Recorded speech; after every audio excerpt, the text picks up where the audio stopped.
같은 교회 그의 영광 한없다. 허락하신 말씀대로 주가 친히 세웠다. 반석 위에 세운 교회 흔들 자가 누구랴. 모든 원수의 워싸도 아무 근심 없도다.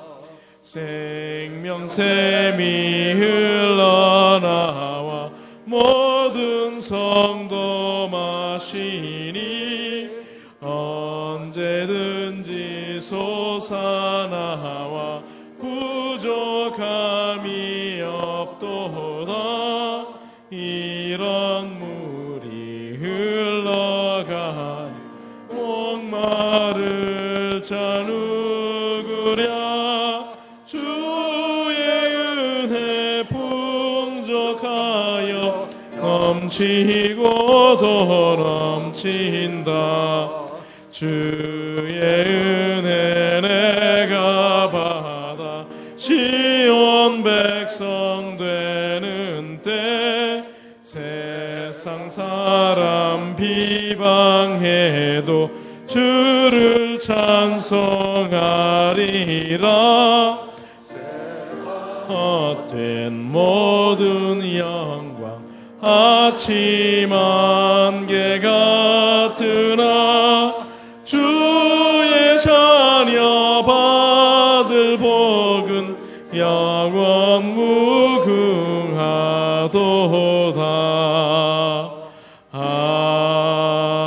아멘.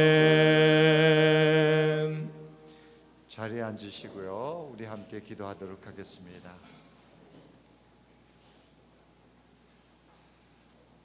하나님 아버지, 참 감사합니다. 1월 1일이 주의 날인 것을 감사드리고, 또 첫날을 우리가 주님께 드리기 위해서 이 자리에 모인 것을 주님 앞에 감사드립니다. 감사하는 심정으로 주님을 예배하는 당신의 사랑하는 백성들을 주님 이 아침에 마음껏 축복해 주시기를 소원합니다. 하나님, 우리는 하나님께서 축복해 주시지 아니하시면 복된 인생을 살 수 없다는 것을 주님 앞에 고백합니다. 하나님, 지난 한 해를 보내면서 또 한 해를 맞이하면서 인생이 참 짧다는 생각을 하지 않을 수가 없습니다.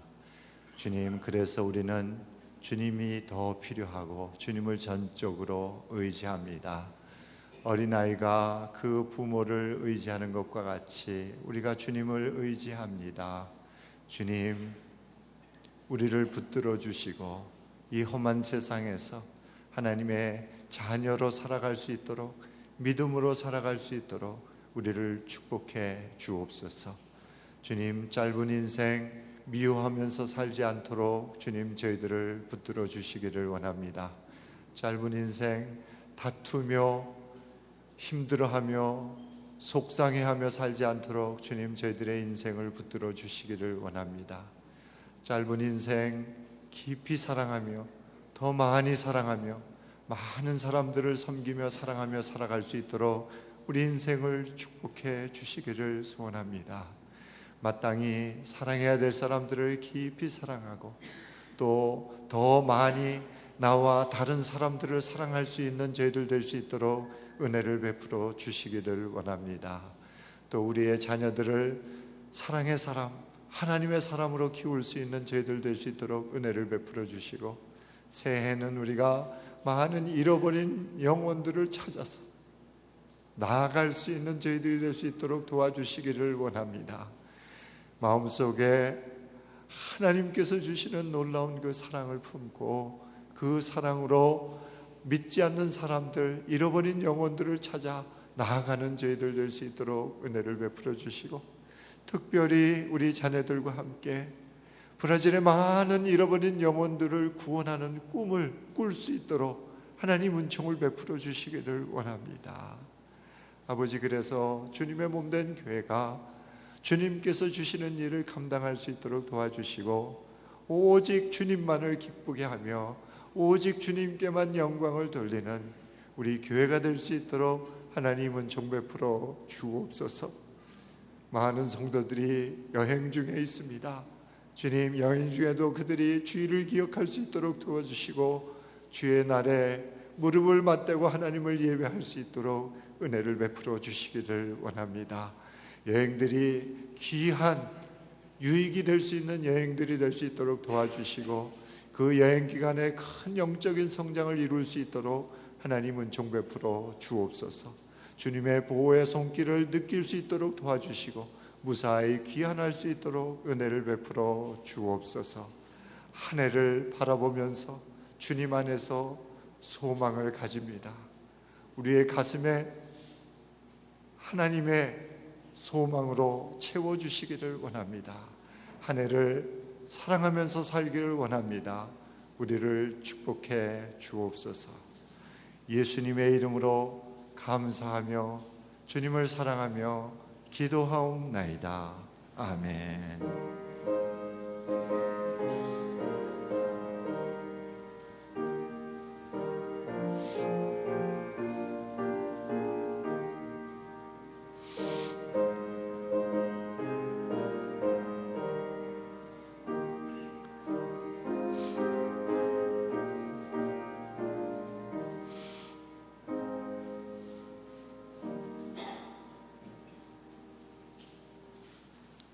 우리 71장 찬양하면서 봉헌하는 시간 갖도록 하겠습니다.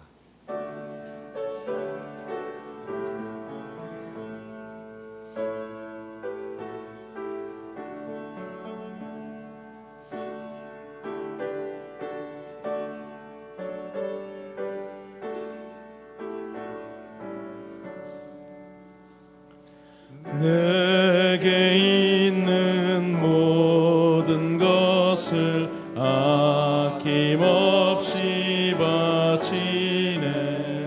사랑하고 의지하여 주만 따라가겠네. 주께 드리네. 주께 드리네. 사랑하는 구주 앞에 모두 드리네. 내게 있는 모든 것을 겸손하게 바치네. 세상 복락 멀리하니 나를 받아 줍소서. 주께 드리네. 주께 드리네. 사랑하는 구주 앞에 모두 드리네. 내게 있는 모든 것을 주를 위해 바치네. 크신 권능 충만하게 내게 내려 줍소서. 주께 드리네. 주께 드리네.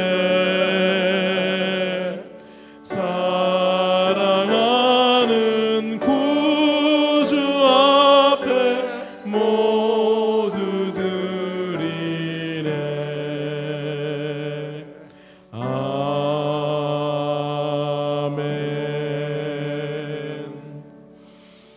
하나님 아버지, 감사하는 마음으로 주님께 예물 드립니다. 하나님, 이 예물 받아주시고 우리의 감사한 마음 받아주시고 또 우리를 축복해 주셔서 이 세상 살아나가면서 물질적으로 어려움 당하지 아니하도록 도와주시기를 간절히 소원합니다. 주님, 새해에도 주님 우리에게 필요한 것들을 채워주시고, 그래서 주님의 손길을 더 깊이 느끼게 하시고, 그로 인해서 우리의 믿음이 자랄 수 있도록 하나님은 종 베풀어 주시기를 원합니다. 주님, 물질이 부족해서 참 주님께 드리지 못하는 손길이 있거든 주님께서 기억해 주시고 그를 위로해 주시기를 간절히 소원합니다. 또 한 해 동안, 오는 한 해 동안도 주님, 물질이 우상이 되지 아니하도록 저희들을 지켜주시고, 주님께서 베풀어 주신 물질을 통해서 주님의 사랑을 많은 사람들에게 전하는 저희들 될 수 있도록 은혜를 베풀어 주시기를 원합니다. 아버지 하나님,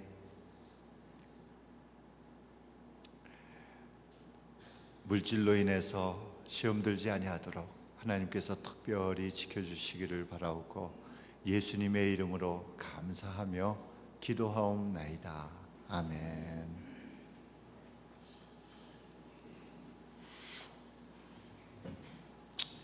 우리 뒤에 계신 분들 앞에 자리가 있는데 조금 나오셨으면 좋을 것 같은데요. 예, 이 앞에 자리들 많이 있습니다. 괜찮습니다. 왜냐하면 그 뒤에는 잘 들리지가 않아요. 예, 그래서 앞으로 좀 나오시면 좋을 것 같습니다. 우리 하나님의 말씀 보도록 하겠습니다. 하나님의 말씀 요한일서 4장 7절에서 21절까지입니다. 제가 한 절, 여러분이 한 절 교독으로 읽도록 하겠습니다. 사랑하는 여러분, 서로 사랑합시다. 사랑은 하나님에게서 난 것입니다. 사랑하는 사람은 다 하나님께서 낳고 하나님을 압니다.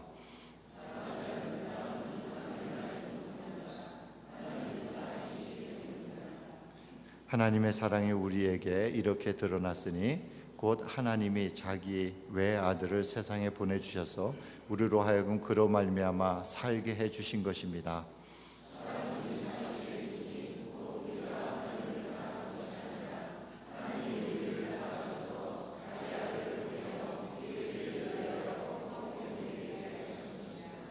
사랑하는 여러분, 하나님께서 이렇게까지 우리를 사랑하셨으니 우리도 서로 사랑해야 합니다.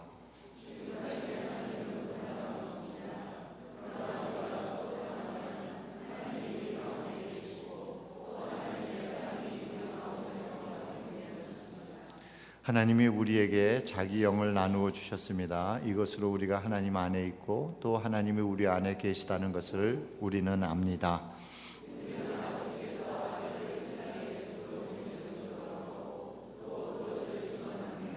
누구든지 예수를 하나님의 아들로 시인하면 하나님이 그 사람 안에 계시고 그 사람은 하나님 안에 있습니다.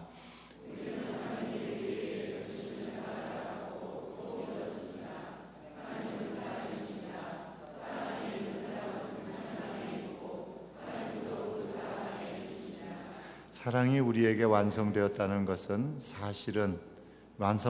사실은 이 점에 있으니 곧 우리로 하여금 심판날의 담대함을 가지게 하려는 것입니다.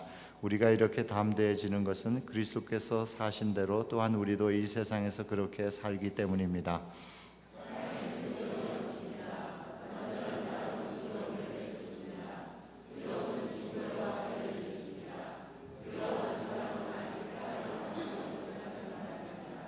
우리가 사랑하는 것은 하나님이 우리를 먼저 사랑하셨기 때문입니다.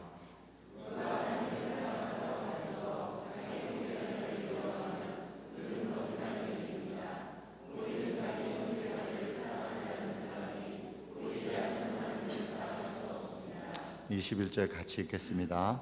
하나님을 사랑하는 사람은 자기 자매도 사랑해야 합니다. 우리는 이 계명을 주님에게서 받았습니다. 아멘. 4년 전쯤 된 일인데요. 미국의 샌드라 오크너 전 대법관이 사적인 일로 화제가 된 일이 있었습니다. 당시 77세이던 동갑내기 남편이 다른 여성과 사랑에 빠진 모습을 보며 그녀가 기뻐하는 것이 뉴스가 되었었습니다.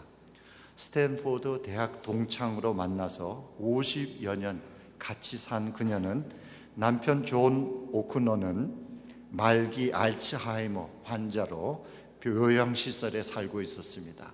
알츠하이머는 치매를 얘기합니다. 그에게 아주 다정한 여성 환자가 있어요. 이따금 손을 잡아주고 동무가 되어주는 누군가가 있다는 것은 남편에게 좋은 일이지요. 저는 정말 기뻐요 라고 그녀는 뉴욕 타임즈와의 인터뷰에서 말을 했습니다. 오크너 대법관은 알츠하이머 남편 때문에 오랜 세월 고통을 겪었습니다. 변호사였던 그녀의 남편은 60도 안 된 나이에 이 병의 진단을 받았고, 그런 남편에게 오크너는 아주 헌신적이었습니다. 2006년 그의 병세가 급격히 악화되자 남편 간호를 위해서 종신직인 대법관직을 포기했을 정도입니다. 미국에서 대법관직은 대단한 겁니다. 종신 동안 죽을 때까지 할 수 있는 일이에요. 어쩌면 대통령보다도 더 좋은 그러한 자리입니다. 그런데 그것을 남편을 위해서 포기할 정도였습니다. 자신을 알아보지도 못하는 남편, 병마의 정신도 영혼도 빼앗겨 죽은 혼백 같던 남편이 어떤 여자 때문에 갑자기 생기가 돈다면 여러분은 기분이 어떠시겠습니까? 오크너는 남편이 행복하다는 사실 하나로 기뻐했고, 아내가 남편의 늦바람을 반기는 이 이상한 현상을 미디어들은 화제로 삼았었습니다. 2007년 늦가을의 일이었습니다. 그리고 그녀의 남편은 2년 후에 세상을 떠났습니다. 얼마 전 TV 부흥사로 있는 팻 로버트슨 목사가 자신의 프로그램 700 클럽을 진행하는 중이었습니다. 어떤 남성이 전화를 걸어서 알츠하이머 아내를 둔 친구의 문제를 상담했습니다. 그의 아내는 전혀 그전의 사람이 아니라는 것입니다. 남편을 알아보지도 못한다는 것입니다. 그래서 친구는 다른 여성을 사귀고 만나고 있는데 내가 어떻게 충고를 해주어야 하느냐는 질문이었습니다.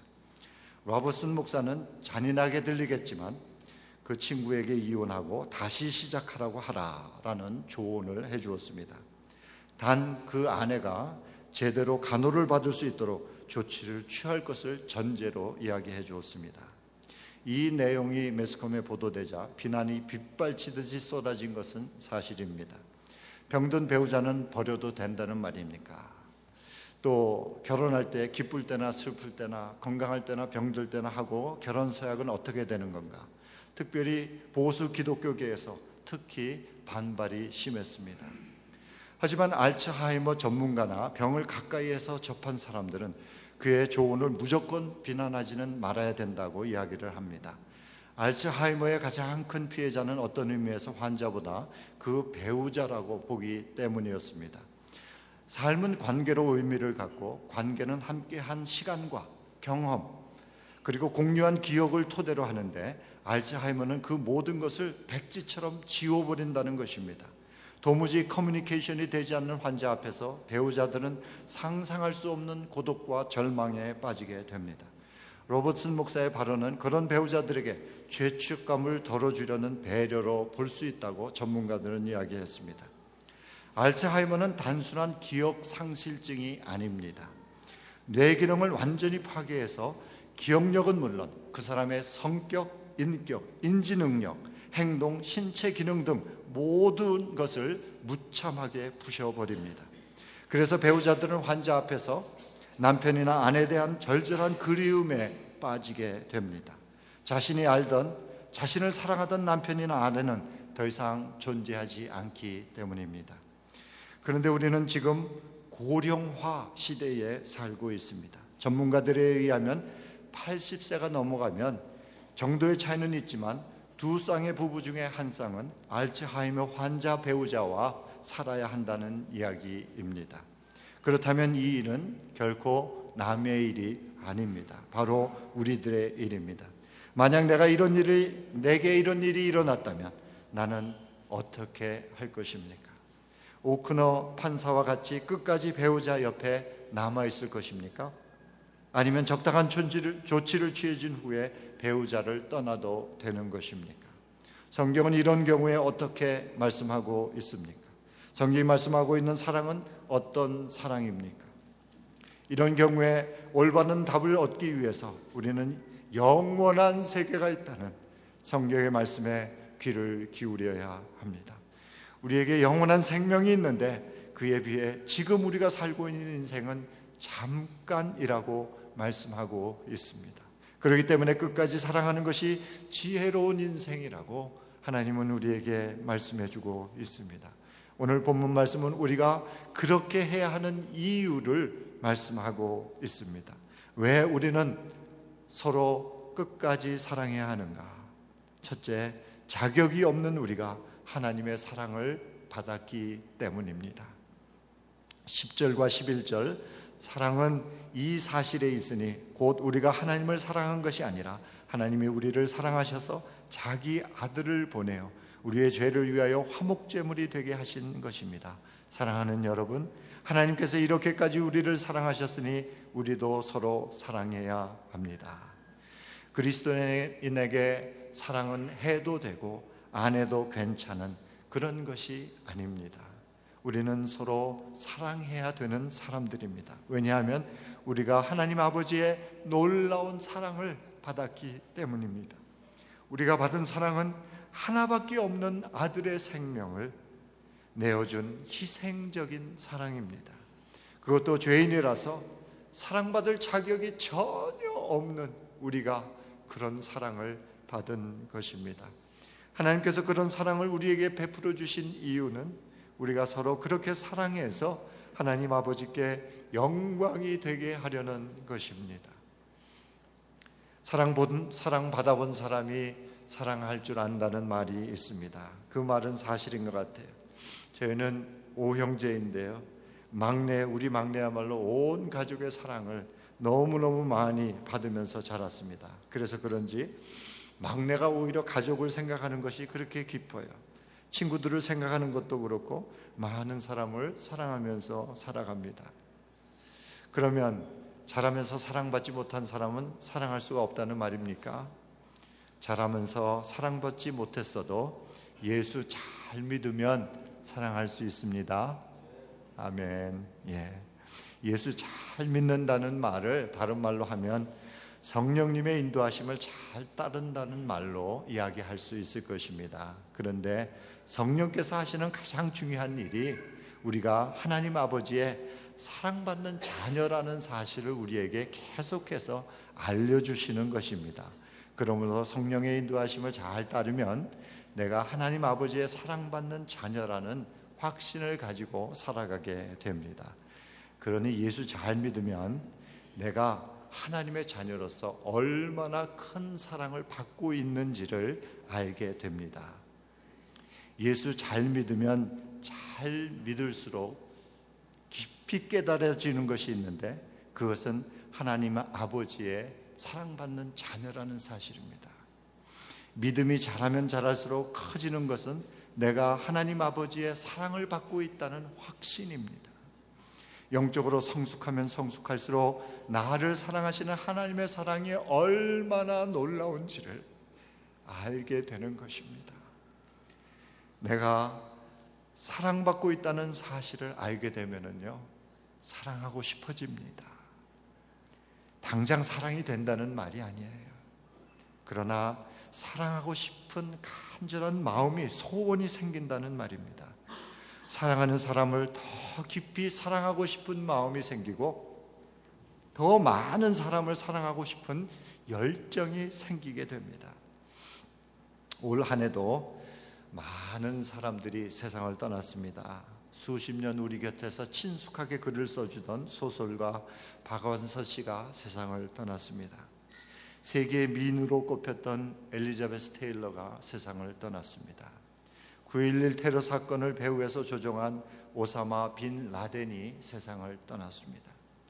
디지털 세계를 우리 주머니 속에 넣어준 스티브 잡스도 50대에 세상을 떠났습니다.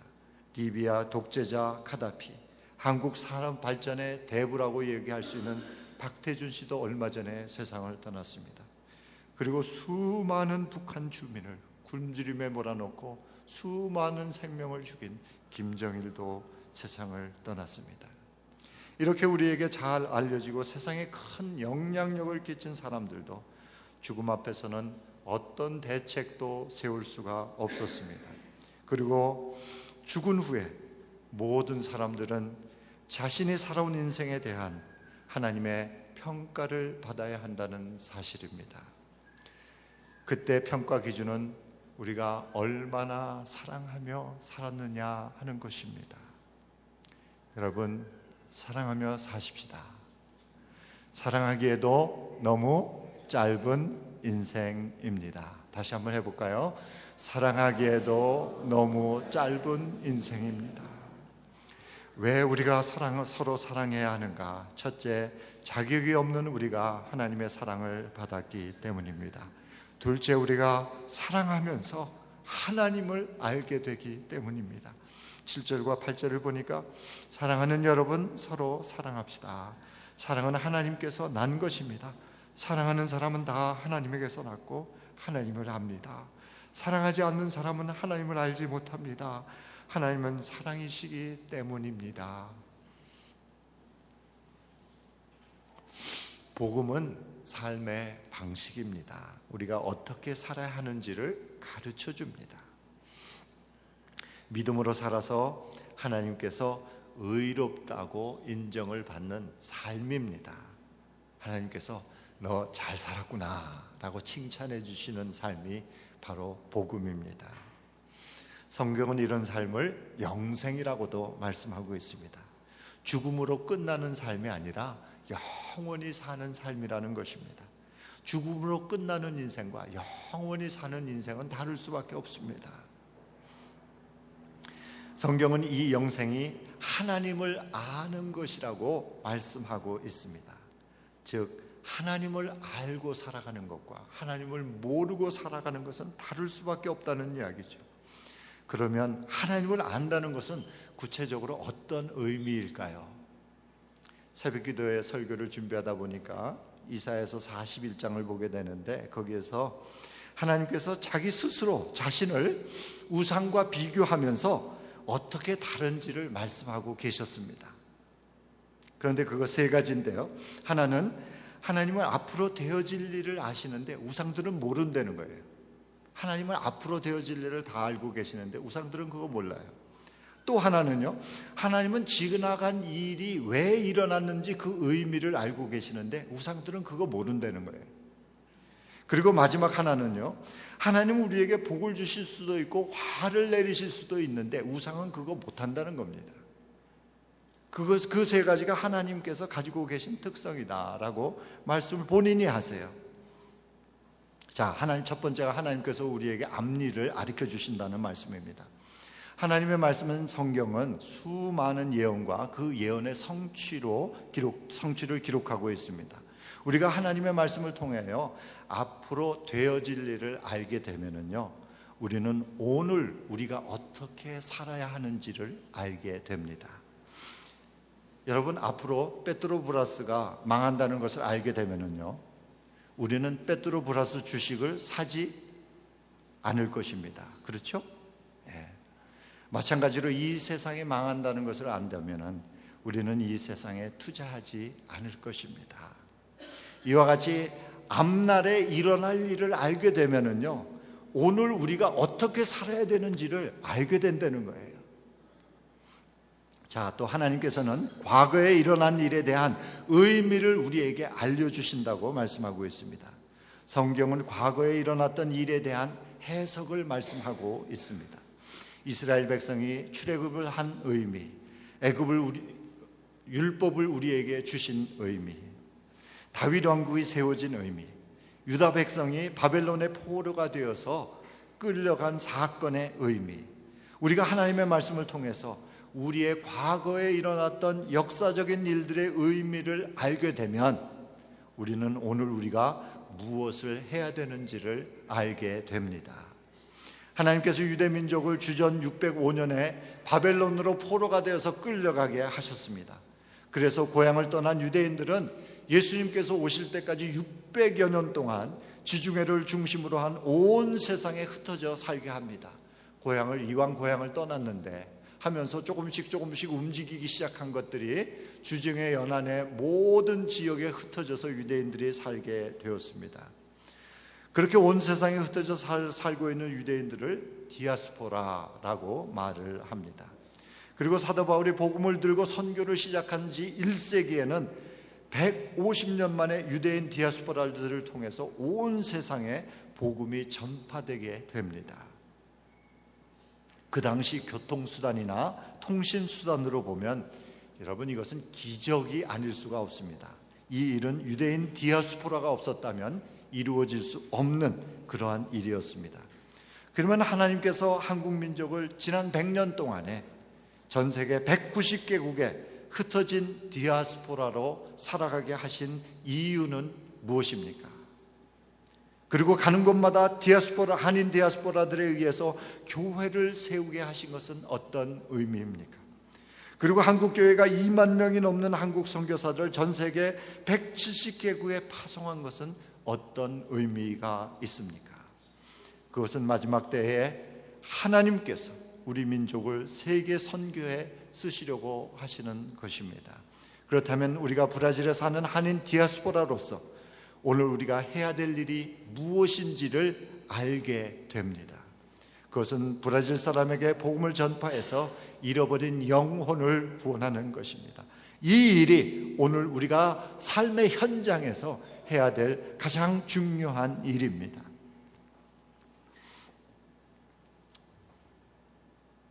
그리고 하나님께서 자신의 신적인 특성을 말씀하시면서 하나님께서 복을 주시기도 하고 화를 주시기도 내리시기도 하는 분이라고 말씀하고 계십니다. 하나님은 죄는 반드시 심판하시지만 믿음으로 사는 사람에게는 복을 주시기를 기뻐하시는 분이십니다. 그리고 그 복은 우리가 상상할 수 없는 놀라운 것입니다. 자, 정리를 해보십시다.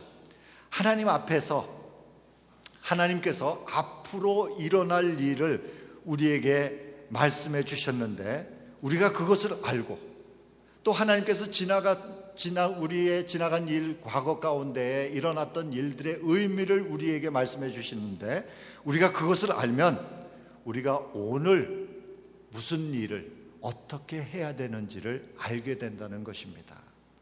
그러면 우리는 그 일을 신적인 권위를 갖고 하게 됩니다. 이게 무슨 얘기인지 아시겠어요?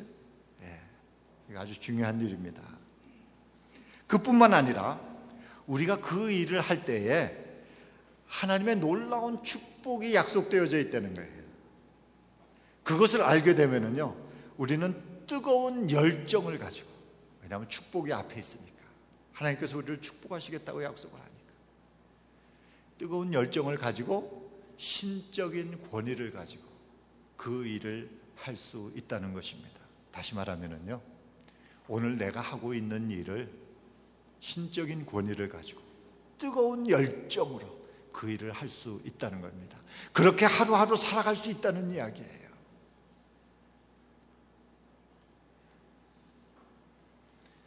여러분, 이것은 인간이 살 수 있는 가장 축복된 삶이라고 저는 확신합니다. 그런데 이 일이 어디에서부터 시작이 됩니까?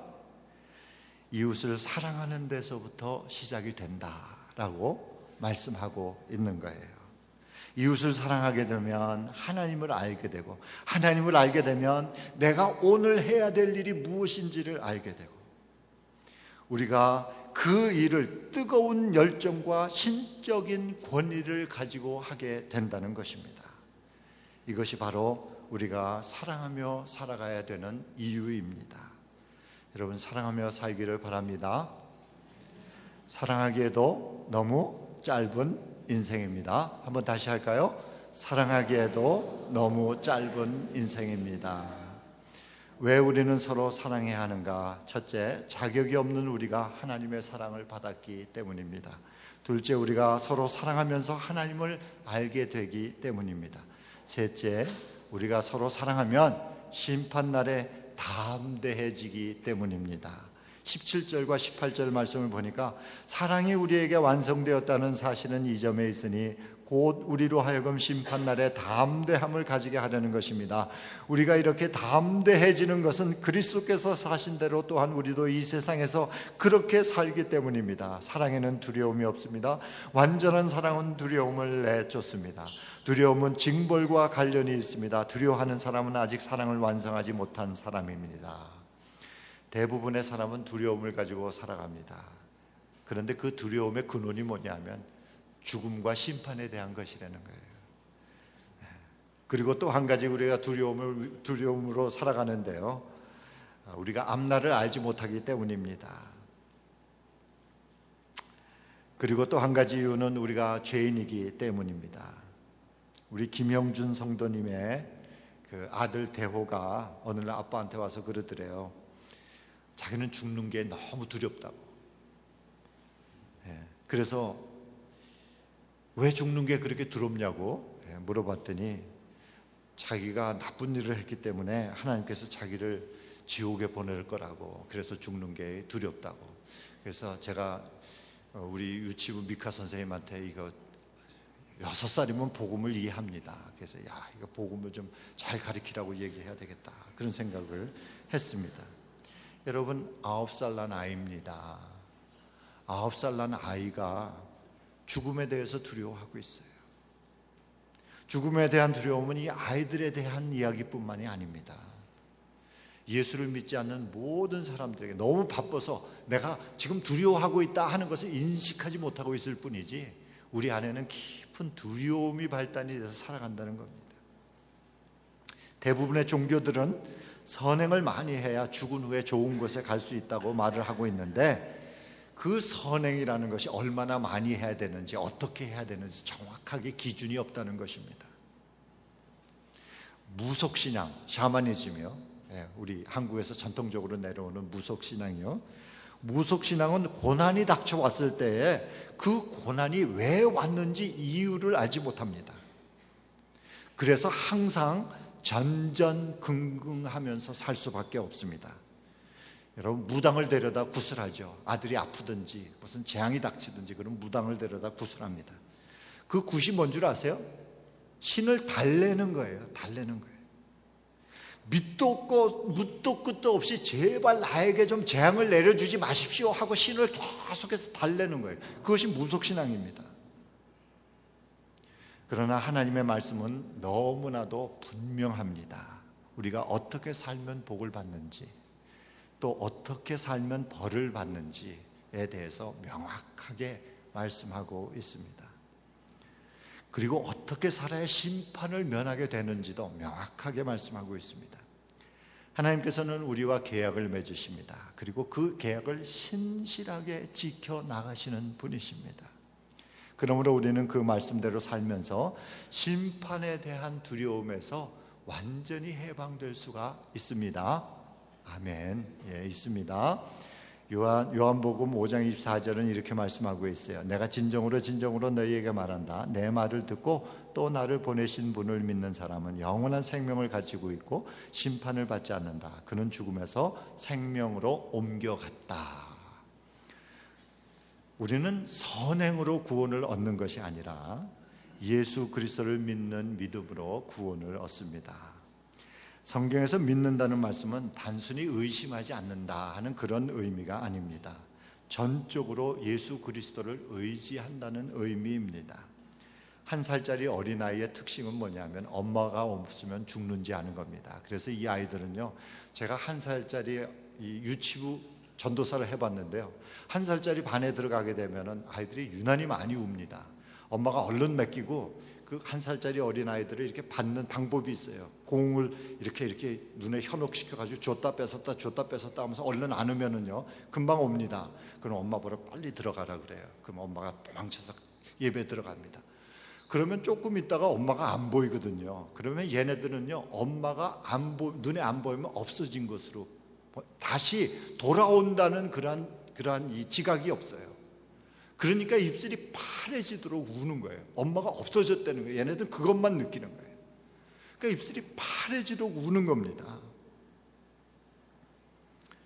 이와 같이 예수가 없으면 영원한 지옥에 갈 수밖에 없다는 것을 알고 전폭적으로 예수를 의지하며 예수님과 함께 살아가는 삶을 우리는 예수 믿는다 그러는 겁니다. 이렇게 예수님과 함께 예수님을 전폭적으로 의지하면서 살아가다 보면은요, 이 예수님이 나를 얼마나 사랑하시는지를 알게 돼요. 하루하루 살면서 내가 받고 있는 사랑에 감격하게 됩니다. 이렇게 예수 그리스도와 깊은 사랑에 빠지는 것이 사랑의 완성이요 인생의 완성으로 가는 길이다라고 성경은 우리에게 말씀하고 있습니다. 그리고 나를 그렇게 사랑하는 바로 그 분이 모든 사람을 심판하시는 분이라는 사실을 알게 되는 거예요.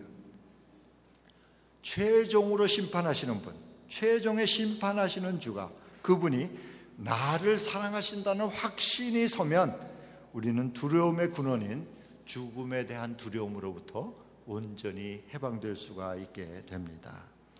우리는 육신의 정욕에 이끌려서 두려워하면서 인생을 살아가든지, 아니면 인생의 완성이, 사랑의 완성이 인생의 완성이라는 분명한 목표를 향해서 살면서 두려움으로부터 해방되든지, 둘 중에 하나를 선택해야 합니다. 우리가 두려움에서 해방될 수 있는 유일한 길은 이웃을 사랑하면서 사는 것입니다. 마음과 뜻과 목숨을 다해서 하나님을 사랑하고 이웃을 내 몸과 같이 사랑하면서 사는 것입니다. 여러분, 사랑하면서 사시기 바랍니다. 사랑하기에도 너무 짧은 인생입니다. 다시 한번 하실까요? 사랑하기에도 너무 짧은 인생입니다. 왜 우리는 서로 사랑해야 하는가? 첫째, 자격이 없는 우리가 하나님의 사랑을 받았기 때문입니다. 둘째, 우리가 서로 사랑하면서 하나님을 알게 되기 때문입니다. 셋째, 우리가 서로 사랑하면 심판날에 담대해지기 때문입니다. 요한은, 이 오늘 우리 본문 말씀을 쓴 사도 요한은 십자가 아래까지 예수님을 따라간 유일한 예수님의 제자였습니다. 그는 십자가에 못 박힌 예수에게서 어머니 마리아를 돌보라는 부탁을 받게 됩니다. 그래서 그는 예수의 어머니 마리아를 섬기면서 살아갑니다. 전설에 의하면 마리아는 오랫동안 살았다고 합니다. 그래서 요한은 예수님의 가장 사랑을 받던 제자였음에도 불구하고 제자들이 전 세계에 흩어져서 복음을 전파할 때, 예수 그리스도의 증인으로 살아갈 때 선교 현장이나 목회 현장에 나타나지 않습니다. 그리고 왜냐하면 예수님의 부탁을 받고 마리아가 죽기까지 마리아를 자신의 어머니처럼 섬기면서 살았기 때문입니다. 그리고 베드로가 순교한 후에, 그리고 바울이 순교한 후에 요한은 비로소 목회 현장에 나타납니다. 교회 역사를 보면 1세기 후반에 그는 예배소 교회를 목회하게 됩니다. 그리고 90세가 되어서 요한복음과 요한 1서, 2서, 3서를 쓰고 복음 때문에 반모섬에 갇혀 있으면서 요한계시록을 쓰게 됩니다. 전설에 의하면 그가 90세가 넘어서 거동이 불편하게 되어서 그의 제자들이 그를 들것에다가 이렇게 올려놔가지고, 들것에다 올려서 그를 데려다가 이 교회 앞에다가 이렇게 지금으로 강대상이죠, 교회 앞에다가 이렇게 데려다가 앉혀놓으면은요, 설교를 하라고 하면은 거기에 앉아서 여러분 서로 사랑하십시오, 서로 사랑하십시오, 이것이 주님의 계명입니다, 서로 사랑하십시오 하고 사랑하라는 말만 계속해서 반복하였다고 합니다. 그렇게 그의 설교는 단순하였지만 교회는 그 설교를 듣기 위해서 모였고 그런 그를 계속해서 설교자로 세웠다고 합니다. 그의 설교가 사랑 하나에 강조점을 두었듯이 그가 쓴 성경도 어느 성경보다 사랑을 더 강조하고 있습니다. 제가 생각하기에 그는 굉장히 답답했을 것입니다. 모든 동료들이 전 세계를 향하여 복음을 전하고 있었는데 목회 현장에서 열심히 사역을 하고 있었습니다. 그런데 그는 예수의 어머니 마리아를 섬기고 있었기 때문에 그가 알고 있었던 예수, 그가 경험했던 예수를 전할 수가 없었어요. 그는 누구보다도 더 예수님의 사랑을 많이 받았고, 그는 누구보다도 더 많이 예수님을 사랑한 사람이었음에도 불구하고 말입니다. 그는 그렇게 허송세월을 보내는 기분으로 세월을 보내고 있었을 것입니다. 그러나 그렇게 별로 중요한 일을 하는 것 같지 않던 그 오랜 세월이 그에게 깊이 생각할 수 있는 기회를 주었습니다. 그가 3년 반 동안 예수를 따라다니면서 받은 예수의 가르침과 그가 예수를 따라다니면서 본 예수의 행적에 대해서 깊이 생각할 수 있는 기회가 되었습니다. 그리고 그 예수의 말씀에 의해서 자신을 깊이 돌아볼 수 있는 그러한 시간적 여유가 있었습니다. 그는 예수가 죄인을 구원하기 위해서 왔다 하는 말을 깊이 묵상하면서 자기가 구원을 받아야 할 죄인이라는 사실을 너무나도 깊이 깨닫게 되었을 것입니다. 그리고 예수가 들려주신 아버지와 두 아들에 대한 이야기를 생각하면서 자기가 아버지의 재산을 팔아가지고 멀리 떠났다가 죽게 되어서 거지 몰골로 아버지에게로 돌아온 탕자라는 사실을 깊이 깨닫게 됩니다. 그리고 또 거지가 되어서 돌아온 아들을 비판하면서 아버지의 집으로 들어가기를 거부하는 큰아들이 바로 자신의 모습이라는 사실을 깊이 있게 깨닫게 되었습니다. 자기 안에는 이 작은 아들과 같은 모습도 있고 이 큰아들과 같은 모습도 있는, 이렇게 말로 다 할 수 없는 큰 죄인이라는 사실을 알게 되었을 것입니다. 그리고 인간이 죄인이기 때문에 사랑할 수 없다는 사실을 알게 됩니다. 사랑할 수 없기 때문에 많은 문제들 가운데서 그렇게 고통을 받으면서 살아가야 된다는 사실을 깨닫게 된 것입니다. 그런 자신을 구원하기 위해서 예수 그리스도께서 십자가에 피 흘려 죽으셨다는 이 놀라운 사실을 깊이 깨달아 알게 된 것입니다. 그리고 그것이 사랑이었다는, 그것이 하나님의 놀라운 사랑이었다는 사실을 알게 됩니다. 그래서 요한은 우리는 사랑을 모르는 사람들이었는데 하나님께서 우리를 먼저 사랑하셨다는 말을 반복하고 또 반복하고 또 반복해서 우리에게 들려주고 있습니다. 그 놀라운 사랑을 받고 우리가 비로소 사랑을 알게 되었다는 이 이야기를 우리에게 또 들려주고 또 들려주고 두서없이 또 들려주고 있는 것입니다. 여러분, 복음은 단순합니다. 이 단순한 복음을 얼마나 깊이 있게 아느냐에 따라서 우리의 삶은 변화되게 됩니다. 내가 얼마나 큰 죄인이냐 하는 것을 얼마나 깊이 깨닫느냐에 따라서, 또 나 같은 이 죄인을 사랑하신 하나님의 사랑이 얼마나 크고 놀라운지를 얼마나 깊이 깨닫느냐에 따라 우리의 삶이 변화되는 것입니다. 예수를 믿는다는 것은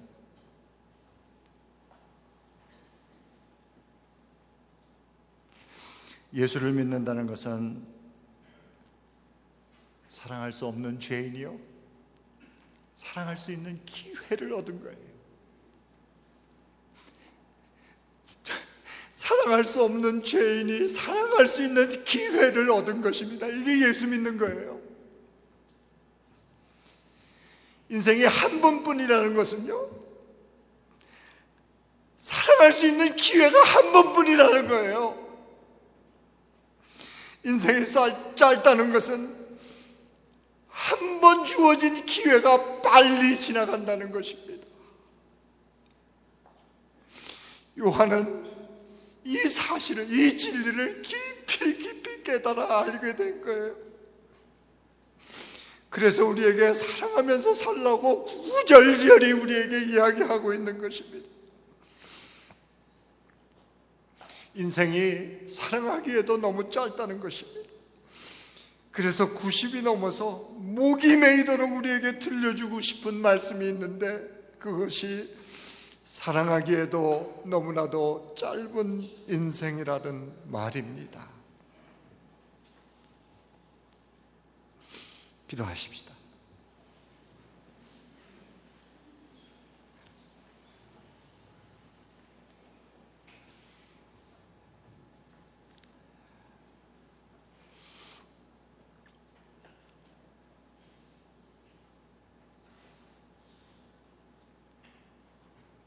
여러분, 인생은 참 짧습니다. 얼마나 빨리 가는지 몰라요. 다투고 미워하고 시기하고 그럴 시간이 없습니다. 판단하고 정죄하고 그럴 시간이 없어요. 주님, 제가 사랑하면서 살기를 원합니다. 하나님, 날마다 하나님이 나를 얼마나 사랑하시는지, 이 죄인을 얼마나 사랑하시는지 깨닫기를 원합니다. 더 깊이 알기를 원합니다. 성령께서 도와주옵소서. 주님 앞에 나가시는 시간이 되기를 바랍니다.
우리 다 일어나셔서 우리 하나님의 사랑을 큰 소리로 찬양하십시다.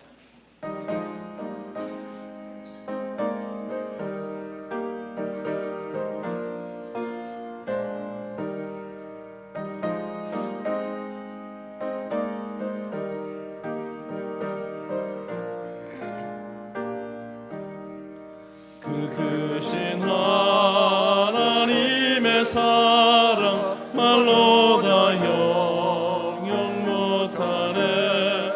저 높고 높은 별을 넘어 이 낮고 낮은 땅 위에 죄범한 영혼 구하려 그 아들 보내사 화목제로 삼으시고 죄 용서하셨네. 하나님 크신 사랑은 증량다 못하며 영원히 변치 않는 사랑 성도여 찬양하세. 괴로운 시절 지나가고 땅 위에 영화 쇠할 때 주 믿지 않던 영혼들은 큰 소리 외쳐 울어도 주 믿는 성도들에게 큰 사랑 베푸사 우리의 죄 사했으니 그 은혜 잊을까. 하나님 크신 사랑은 증량다 못하며 영원히 변치 않는 사랑 성도여 찬양하세. 하늘을 두루마리 삼고 바다를 먹물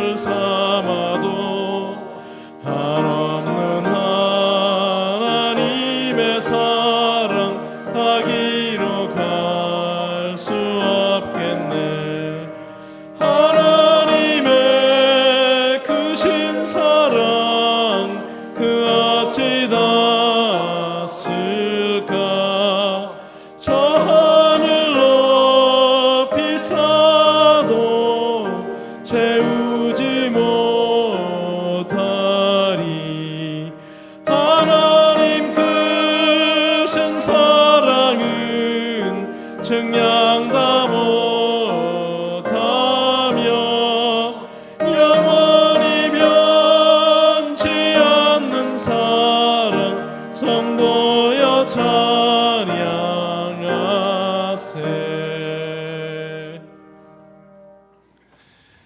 하나님 아버지, 우리가 얼마나 큰 죄인인지를 알게 해주셔서 감사합니다.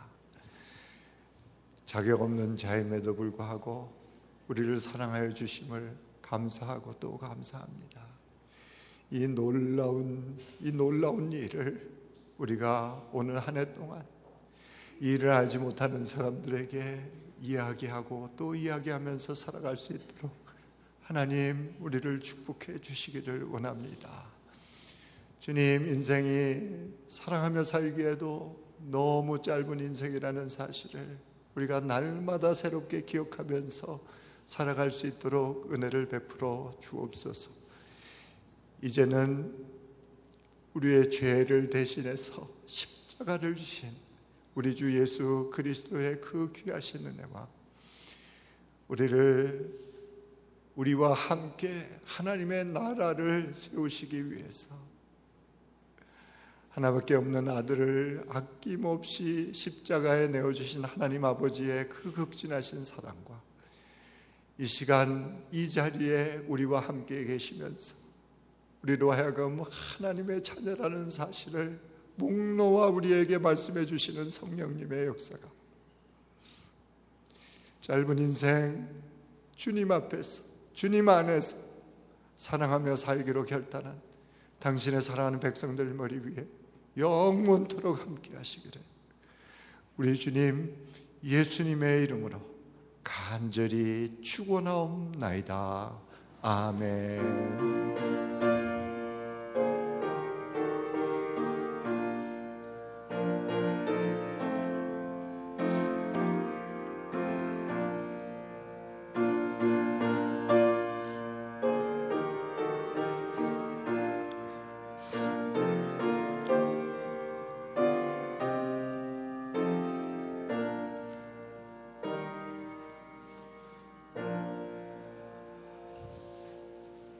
자리에 좀 앉아주시기 바랍니다.